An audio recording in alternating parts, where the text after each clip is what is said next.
ছাত্র শিবির এই জায়গায় অবস্থান নেয় ছাত্রদলকে মানে সরাই দিয়া, তখন সরাই দেওয়ার পরে ছাত্রদল আগে যেমন ক্যাম্পাসে প্রবেশ করছে, হলে প্রবেশ করার পর প্রত্যেক রুমে তারা গিয়েছিল ছাত্রদল।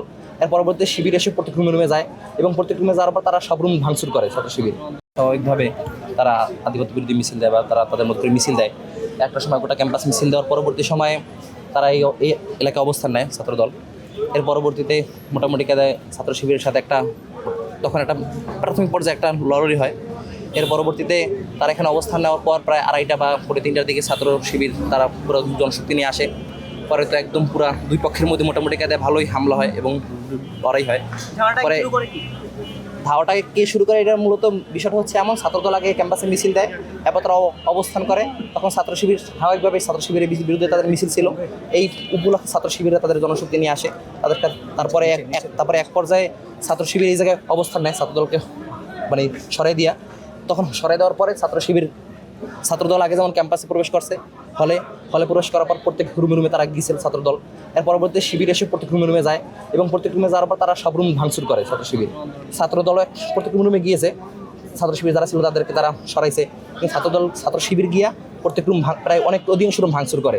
এর বিরুদ্ধে আমাদের রুম তারা ভাঙচুর করে, বিশেষ করে আমার রুম তারা ভাঙচুর করে। ছাত্র শিবিরের ঢাকার দপ্তর সম্পাদক সাইমুন, ও নিজে আমার রুম আমার সামনে ভাঙে, আমার রুমের দরজা ভাঙে। আমার যখন দেখে তখন তারা সরে যায়।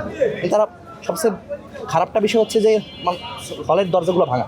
ছাত্র শিবিরের এই কাজটা মোটেও খারাপ, যদিও ছাত্র দলের মাধ্যমে তারা কষ্ট পাইছে বা শুরু হয়েছে, কিন্তু ছাত্র শিবির আসে রুমগুলো ভাঙে। আমার নিজের রুম ছাত্র শিবির ভাঙে। এখন বর্তমান পরবর্তীতে আবার ছাত্রদল জনবল নিয়ে আসে তারা, তারপরে এখন মোটামুটি অবস্থা ক্যাম্পাস এখন খারাপ অবস্থা বিরাজ করতেছে। এখন ক্যাম্পাস দখলে বলতে এখন দেখতে পাচ্ছেন ক্যাম্পাসে প্রশাসনের ভালো একটা উপস্থিতি আছে এবং এই জায়গায় এখন আশেপাশে শিবির দেখা যাচ্ছে না। শিবিরদেরকে হয়তো তারা পাশে অবস্থান নিচ্ছে।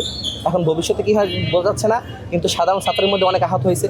দুই দলের সংঘর্ষের মধ্যে সাধারণ ছাত্র মোটামুটি 2-1 জন আহত হয়েছে, যারা এখন পরীক্ষা চলে, অনার্স সেকেন্ড ইয়ারের অনার্সের ফাইনাল পরীক্ষা চলে। এই হিসাবে মসজিদে অনেক পোলাপান আছে যারা পরীক্ষার উপলক্ষে আসছে, পরীক্ষা চলে শুরু যাবে।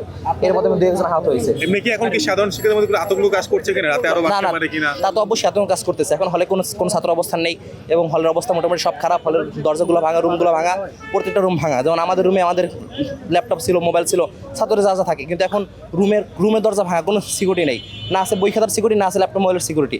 এবং এখন রুমে ঢোকাও মানে ক্যাম্পাসে ঢোকাও এখন একটা ভীতিকর অবস্থা দাঁড়িয়েছে এবং অন্যান্য যারা শিক্ষার্থী আছে কেউ হল অবস্থান করতে পারতেছে না।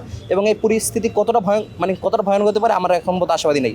এর মধ্যে খবর পেলাম যে আমাদের প্রিন্সিপাল স্যারের মাথা ফেটেছে।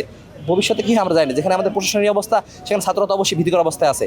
আমরা আশা করবো এটা সরকারের কাছে যেন পরিস্থিতি দ্রুত সময় নিয়ন্ত্রণে নেয় এবং উভয় ছাত্র সংগঠনের কাছে আশা করবো যেন পরিস্থিতি শান্ত রেখে একটা ভালো অবস্থানে আমার নাম আব্দুল্লাহ গালিব, আমি ঢাকা ইসলামী ছাত্র বাংলাদেশের সাধারণ সম্পাদক হিসেবে আসে। শুকরিয়া।